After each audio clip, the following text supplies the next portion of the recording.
You know what to do when a buddy of mine gives me a Homestead Grays jersey, Josh Gibson jersey, for Christmas out of nowhere?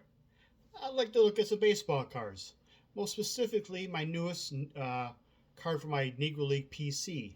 It got a pretty good mail day. Um, I actually got another one today. This came in about a week or so ago.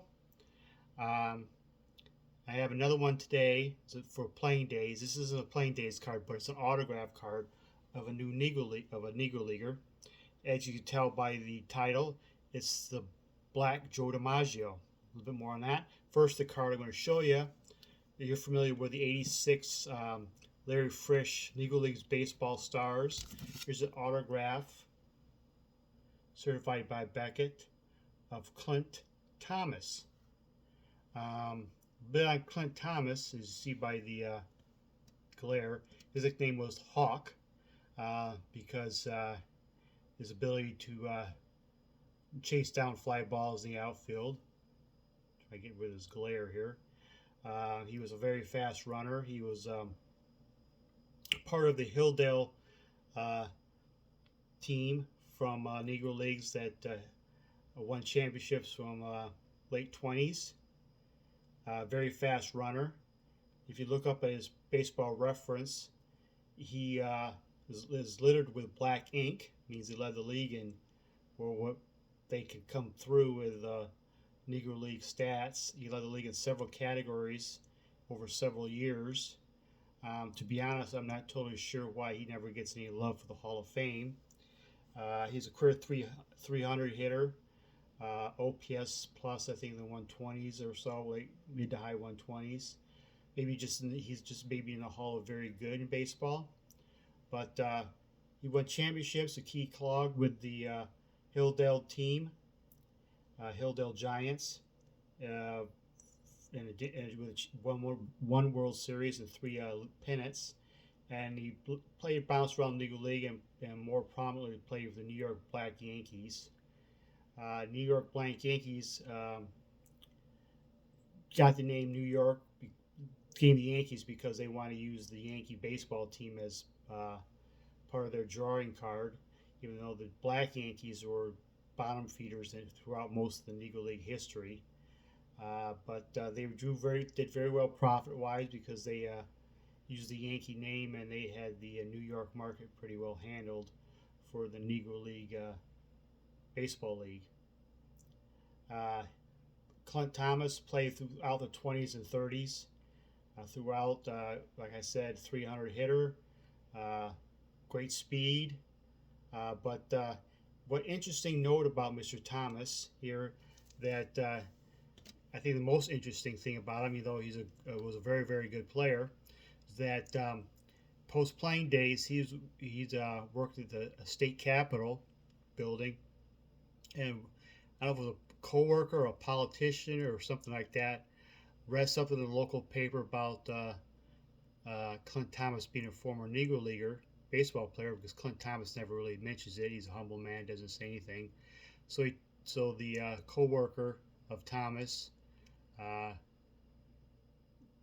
asked his Clint Thomas's brother that did he play baseball, play the Negro Leagues, and his brother says yeah. He being humble also, he played a little bit. So he kind of dug around a little bit more, started calling old Negro Leaguers, and got a hold of Monty Irvin. Monty Irvin, oh yeah, sure, remember Mr. Clint Thomas? He was the Black Joe DiMaggio, and so that really intrigued him. So for his 80th birthday, his coworker got around a whole bunch of old Negro League stars from his heyday, and got together and had a little reunion.